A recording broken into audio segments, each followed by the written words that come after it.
Hi, ഒരു ചീരത്തോരൻ ഉണ്ടാക്കിയാലോ? ഞാൻ നല്ല ഫ്രഷ് ആയിട്ടുള്ള ചീര എടുത്തിട്ടുണ്ട്. അത് മുറിച്ച് നല്ല പീസസ് ആക്കിയിട്ട് മാറ്റി വെച്ചിട്ടുണ്ട്.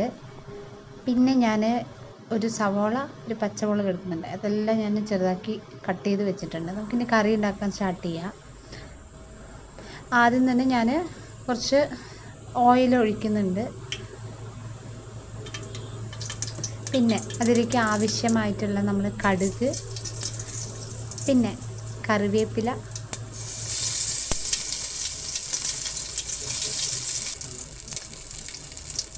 ഇതെല്ലാം കടുക് നന്നായിട്ട് പൊട്ടി വരുന്നൊരു സമയത്ത് ഞാൻ കട്ട് ചെയ്ത് വെച്ചിട്ടുള്ള സവോള, പച്ചമുളക് ഇതെല്ലാം ഇതിലിട്ട് നന്നായിട്ട് വഴറ്റിയെടുക്കുക.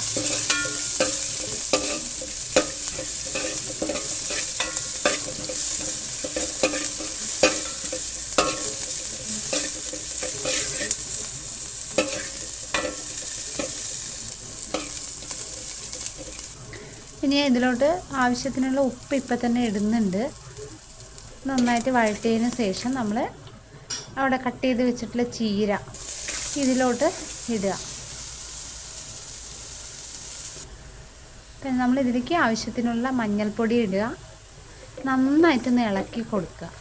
എന്നതിന് ശേഷം ഇത് നന്നായിട്ട് വേവാനായിട്ട് നമ്മൾ ഒരു ഇത് വെച്ച് അടച്ച് നന്നായിട്ട് വേവിക്കുക.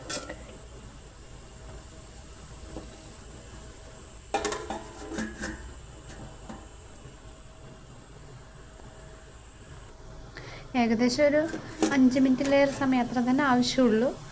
പിന്നെ ഞാൻ ഓൾറെഡി തേങ്ങ ചിരവി വെച്ചിട്ടുണ്ടായിരുന്നു. അപ്പോൾ ആ തേങ്ങ ഇട്ടതിന് ശേഷം നന്നായിട്ട് ഇളക്കി കൊടുക്കുക. പിന്നെ ലാസ്റ്റ് പ്രൊസീജിയർ എന്ന് വെച്ച് കഴിഞ്ഞാൽ ഒന്നുമില്ല, ജസ്റ്റ് വെളിച്ചെണ്ണ ഇതിലോട്ട് തൂവി കൊടുക്കുക. അപ്പോൾ നല്ലൊരു നാടൻ ചീരത്തോരൻ്റെ ടേസ്റ്റ് ആയിരിക്കും നമുക്ക് കിട്ടുന്നുണ്ടാവുക.